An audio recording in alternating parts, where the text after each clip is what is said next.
রাজশাহী বিভাগে হঠাৎ করেই দেখা দিয়েছে জ্বালানি তেলের তীব্র সংকট। ফলে চরম ভোগান্তিতে পড়েছেন সাধারণ মানুষ, বিশেষ করে মোটরসাইকেল চালকেরা। নগরীর বিভিন্ন ফিলিং স্টেশনে দেখা গেছে দীর্ঘ লাইন। অনেক বাইকারকে ঘণ্টার পর ঘণ্টা দাঁড়িয়ে থাকতে হচ্ছে তেলের জন্য। তবুও চাহিদা মতো তেল পাচ্ছেন না তারা। অনেকে আবার এক পাম্প থেকে অন্য পাম্পে ঘুরেও তেল সংগ্রহের চেষ্টা করছেন। কোথাও কোথাও তেল শেষ হয়ে যাওয়ায় কয়েকটি ফিলিং স্টেশন সাময়িকভাবে বন্ধ হয়ে গেছে। Petroleum dealers, distributors, agents and petrol pump owners অ্যাসোসিয়েশনের তথ্য অনুযায়ী রাজশাহী বিভাগের ৮ জেলায় মোট ২৭৯টি ফিলিং স্টেশন রয়েছে।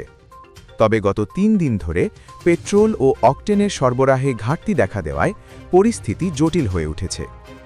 নগরীর ভাটাপাড়া এলাকার এক বাসিন্দা জানান, ৩টি ফিলিং স্টেশন ঘুরে তিনি মাত্র ৮০০ টাকার পেট্রোল সংগ্রহ করতে পেরেছেন।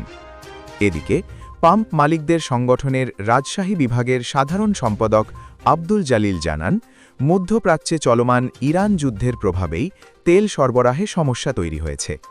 ফলে ফিলিং স্টেশনগুলো চাহিদামতো তেল পাচ্ছে না এবং গ্রাহকদেরও সীমিত পরিমাণে তেল দেওয়া হচ্ছে। তিনি আরও বলেন, মানুষের মধ্যে আতঙ্ক তৈরি হওয়ায় অনেকে প্রয়োজনের চেয়ে বেশি তেল কিনে মজুত করার চেষ্টা করছেন, যা সংকটকে আরও প্রকট করে তুলছে। তবে এই পরিস্থিতি কবে স্বাভাবিক হবে তা এখনও নিশ্চিত করে বলা যাচ্ছে না।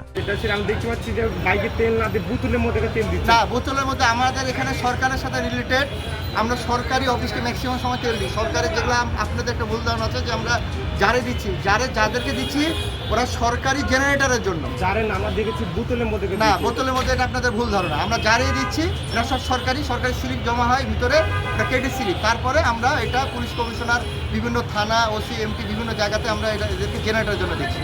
আর কিছু